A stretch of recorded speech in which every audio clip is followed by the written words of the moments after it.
Went of factor एक correction factor है जो कि कॉलिगेटिव प्रॉपर्टीज़ को करेक्ट करने आया। इसको हम आई से रिप्रेजेंट करते हैं। ये चार कॉलिगेटिव प्रॉपर्टी हैं और यहाँ हमने सब जगह आई मल्टीप्लाई किया है, ये करेक्शन फैक्टर मल्टीप्लाई किया है। अब करेक्शन की ज़रूरत क्यों पड़ती है? देखो, कॉलिगेटिव प्रॉपर्टीज़ वो होती हैं जो कि नंबर ऑफ पार्टिकल पे डिपेंड करती हैं। अगर डिसोसिएशन होगा तो नंबर ऑफ पार्टिकल बढ़ जाएंगे, वहीं अगर एसोसिएशन होगा तो नंबर ऑफ पार्टिकल कम हो जाएंगे। तो हमें करना क्या है, हमें अगर डिसोसिएशन हो रहा है, नंबर ऑफ पार्टिकल बढ़ रहे हैं, कॉलिगेटिव प्रॉपर्टी चेंज हो रही है तो उस करेक्शन को अगर हम लाना चाहते हैं तो हमें वेंट ऑफ फैक्टर निकाल के यहाँ मल्टीप्लाई करना पड़ेगा। जैसे मैंने NaCl लिया, NaCl के 100 मॉलिक्यूल लिए, वाटर में जाके वो 200 हो जाएंगे। अब जब इस तरीके से 100 के 200 हो जाएंगे तो नंबर ऑफ पार्टिकल बढ़ गए, तो बॉइलिंग पॉइंट में एलिवेशन भी बढ़ जाएगा, आई नंबर ऑफ पार्टिकल बढ़ जाएंगे। तो हमें करना क्या है, अब देखो वेंट ऑफ फैक्टर निकालना कब है, ये इंपॉर्टेंट है। वेंट ऑफ फैक्टर कब कब निकालेंगे, जब क्वेश्चन में बोल देगा वो डिसोसिएशन या फिर बोल देगा एसोसिएशन। जैसे ही उसने बोल दिया डिसोसिएशन, आपको ये फॉर्मूला लगाना है। अगर उसने बोल दिया आयोनाइजेशन, डिसोसिएशन, आयोनाइजेशन, NaCl बोल दिया, CaCl2 दे दिया, अगर एक कोई इलेक्ट्रोलाइट दे दिया, हमें क्या करना है, हमें आई निकालना है। क्यों? क्योंकि ये वाटर में जाके ब्रेक होगा ही। अगर उसने डिसोसिएशन कांस्टेंट दे दिया K, तो K कितना होता है, C∝² 1 माइनस अल्फ़ा। अब वीक एसिड के लिए 1 माइनस अल्फ़ा 1 ही हो जाएगा। C और K दे दिया तो यहाँ से हम अल्फ़ा निकाल के यहाँ पुट कर देंगे और यहाँ से आई निकाल के यहाँ पुट कर देंगे। तो हमें करना क्या है, हमें या तो आई निकाल के यहाँ से, इन फॉर्मूलों से आई निकाल के यहाँ पुट करना है, या फिर यहाँ सब कुछ दे देगा, यहाँ से आई निकाल के यहाँ पुट करेंगे, अल्फ़ा निकालेंगे और अल्फ़ा से फिर हम K निकाल सकते हैं। अब अल्फ़ा क्या है, डिसोसिएशन के केस में I-1 divided by N-1, N मतलब नंबर ऑफ पार्टिकल, NaCl के केस में नंबर ऑफ पार्टिकल 2 है, K2SO4 के केस में 3 है, 2K पॉजिटिव और SO4 -2। एसोसिएशन के केस में क्या होता है, डायमर बनता है, ट्राइमर बनता है, टेट्रामर बनता है। तो डायमर के केस में N की वैल्यू 2 हो जाएगी, ट्राइमर के केस में N की वैल्यू 3 हो जाएगी। अब अल्फ़ा कितना परसेंटेज एसोसिएशन हुआ, जैसे उसने बोला कि भाई 40% एसोसिएशन हो रहा है, इसका मतलब क्या है 0.4, तो अल्फ़ा की वैल्यू क्या हो जाएगी 0.4।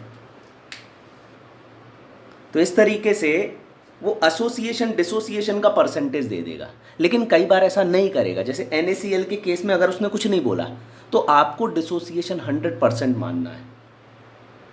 100% डिसोसिएशन के केस में अल्फ़ा 1 हो जाता है, और इस केस में जैसे ही अल्फ़ा 1 हो जाएगा तो N = I हो जाएगा। तो डिसोसिएशन के केस में नंबर ऑफ पार्टिकल इंक्रीज होंगे, कॉलिगेटिव प्रॉपर्टी इंक्रीज होगी, मतलब बॉइलिंग पॉइंट जो पहले एलिवेट होता था उससे ज़्यादा होगा, फ्रीजिंग पॉइंट में जितना डिप्रेशन आता था पहले से ज़्यादा होगा। अब एसोसिएशन की बात करते हैं। जैसे मैंने एसिटिक एसिड डाल दिया, एसिटिक एसिड बेंजीन में डाला, तो ये जो एसिटिक एसिड है ये डायमर बना लेगा। मैंने तो क्या किया, मैंने 100 molecule of acetic acid benzene में डाले, लेकिन अब उनमें से कुछ, अब ऐसा नहीं कि 100 के 100 एसोसिएट होकर 50 बना लेंगे, उनका भी कुछ परसेंटेज एसोसिएशन होगा कि भाई हाँ उसमें से 40% ही एसोसिएट हो रहे हैं या 50% एसोसिएट हो रहे हैं। तो अल्फ़ा क्या हो जाएगा, 40% के लिए 0.4, 50% के लिए 0.5। तो डिसोसिएशन में डिसोसिएशन वाला फॉर्मूला लगाना है, एसोसिएशन में एसोसिएशन वाला लगाना है। एसोसिएशन के केस में आई की वैल्यू कम आएगी, भाई 100 मॉलिक्यूल थे, एसोसिएट हुए तो कम हो गए, नंबर ऑफ पार्टिकल कम हो गए, कॉलिगेटिव प्रॉपर्टी कम हो गई, मतलब आई की वैल्यू 1 से कम आएगी। और यही वो करेक्शन है जो कि हमें इस फॉर्मूले में पुट करके आएगा। कॉलिगेटिव प्रॉपर्टी से क्वेश्चन बहुत इंपॉर्टेंट है, जरूर आता है, नीट और IIT में तो जरूर आता है वेंट ऑफ फैक्टर का क्वेश्चन। अब इसके कुछ क्वेश्चन करते हैं। अब देखो हमने अभी तक इतना समझा कि यहाँ से आई निकाल के यहाँ पुट करना है, और यहाँ सब कुछ अगर दे देता है तो यहाँ से आई निकाल के यहाँ पुट करना है।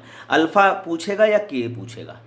अगर बोला है डिग्री, परसेंटेज, आयोनाइजेशन, मतलब कि अल्फा की बात कर रहा है। और अगर वो कांस्टेंट की बात कर रहा है, जैसे उसने बोल दिया डिसोसिएशन कांस्टेंट, आयोनाइजेशन कांस्टेंट, अगर उसने कांस्टेंट बोल दिया मतलब वो के की बात कर रहा है, वो आपसे चाहता है कि आप के निकालो। अब इस पर बेस कुछ क्वेश्चन करते हैं। चलो अब इस पर बेस कुछ क्वेश्चन करते हैं।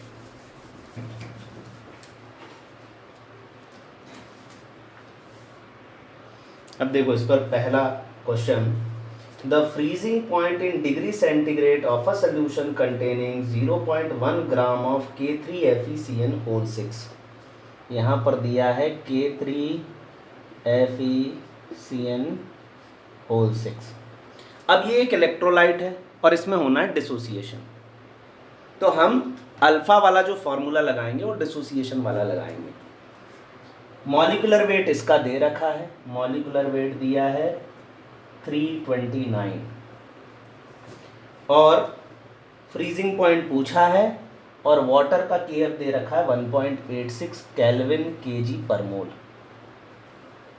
जैसे ही आपको केएफ दे दे आप लगा दो formula delta TF I KF into M, M molarity है। अब पॉइंट की बात है, यहाँ पर उसने ना अल्फा दिया है ना उसने के दिया है, तो हम आई निकालें कैसे? देखो अगर वो ऐसा कुछ नहीं देता है तो यहाँ पर ये जो है ये स्ट्रॉन्ग इलेक्ट्रोलाइट इसको कंसीडर करना है। ये कितने आयंस में ब्रेक होगा, मतलब इस केस में हमें अल्फ़ा 1 मानना है। अल्फ़ा 1 है या 100% है तो I = n हो जाएगा। तो यहाँ नंबर ऑफ पार्टिकल क्या हो जाएंगे 3K पॉजिटिव और FeCN होल 6 की पावर -3। तो यहाँ पर number of particle, number of ion हो जाएंगे 4। तो I की वैल्यू हम यहाँ क्या पुट कर देंगे 4, तो डेल्टा TF I हो जाएगा 4, KF हो जाएगा 1.86। अब मोलैरिटी निकालना है। अब उसने क्या दिया 0.1 ग्राम ऑफ दिस, तो मोलैरिटी होता है मोल्स, मोल होगा इसका weight divided by molecular weight 329 पर केजी ऑफ सॉल्वेंट। उसने दिया है क्वेश्चन में 100 ग्राम ऑफ वाटर, तो 100/1000। अब इसे सॉल्व करते हैं हम। 4 × 1.86, ये देख लो कैलकुलेशन कैसे करना है, 1212 जाने दो। अच्छा ये पॉइंट इसको 1 ले लो डिवाइडेड बाई 10 × 329 को 30 मान लो। हमें तो ऑप्शन टिक करना है। ये ऊपर 10 चला जाएगा, 10 से 10 कैंसिल, 4 8 जा 32, 10 4 2 जा 8, 186/82। ये पॉइंट नीचे आ जाएगा 10⁻²। इसको सॉल्व करोगे तो अराउंड आएगा 2.3 × 10⁻²। तो इसमें ऑप्शन ए करेक्ट होगा। चलो नेक्स्ट क्वेश्चन करते हैं।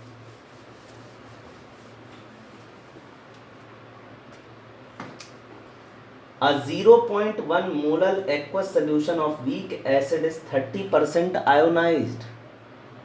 तो उसने क्या दिया, I की वैल्यू दे दी है 30%, मतलब 0.30। If KF of water, KF दे दिया, ठीक है 1.86। The freezing point of the solution will be, लगा दो डेल्टा TF is IKFM।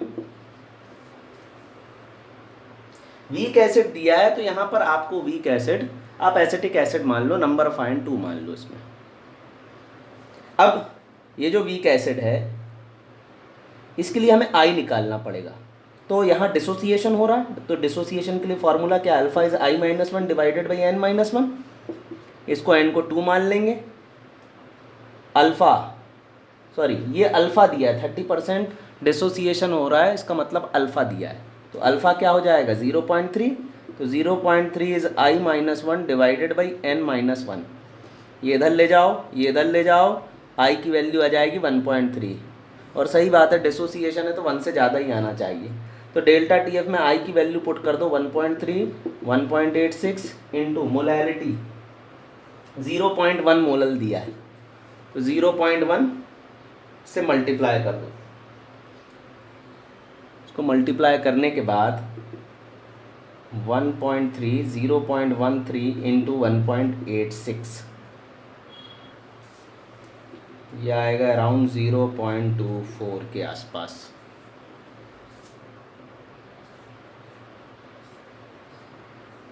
अब ये तो आया डेल्टा टी एफ, लेकिन मुझे क्या निकालना है फाइनल, तो T final, T initial, freezing point में हम T initial minus T final करते हैं, दैट इज इक्वल टू 0.24।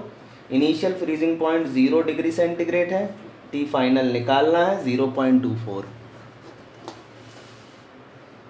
तो ये यहाँ आ जाएगा, ये यहाँ चला जाएगा, तो टी फाइनल हो जाएगा माइनस 0.24। तो ऑप्शन हो जाएगा डी। चलो अब नेक्स्ट क्वेश्चन है, the freezing point of benzene decreases by 0.45 degree centigrade when 0.2 gram of acetic acid is added to 20 gram of benzene. If acetic acid associate to form dimer in benzene, percentage association of acetic acid, percentage association मतलब alpha पूछा गया इस question में। तो यहाँ पर KF दिया है, तो सबसे पहले delta TF I into KF, molality moles of solute, moles of solute पर केजी ऑफ सॉल्वेंट, तो WA/1000। अब हम एसिटिक एसिड को बेंजीन में डाल रहे हैं, तो वो डाइमर बना रहा है। तो यहाँ पर सबसे पहले क्या जो गिवन है वो हम फॉर्मूले में पुट कर देते हैं। जैसे freezing point of benzene decreases by 0.45, तो ये क्या दिया है 0.45। आई मुझे नहीं पता, KF बेंजीन का है 5.12, वेट ऑफ सॉल्यूट कितना है 0.2 gram of acetic acid, acetic acid का मॉलिक्यूलर वेट 60, पर केजी ऑफ सॉल्वेंट तो 20/1000 पर केजी ऑफ सॉल्वेंट आ गया। अब यहाँ से हम आई निकाल लेंगे। अब आई क्या है, एसोसिएशन है, यहाँ पर एसोसिएशन हो रहा है, तो आई की वैल्यू 1 से कम ही आनी है। इसको सॉल्व करते हैं।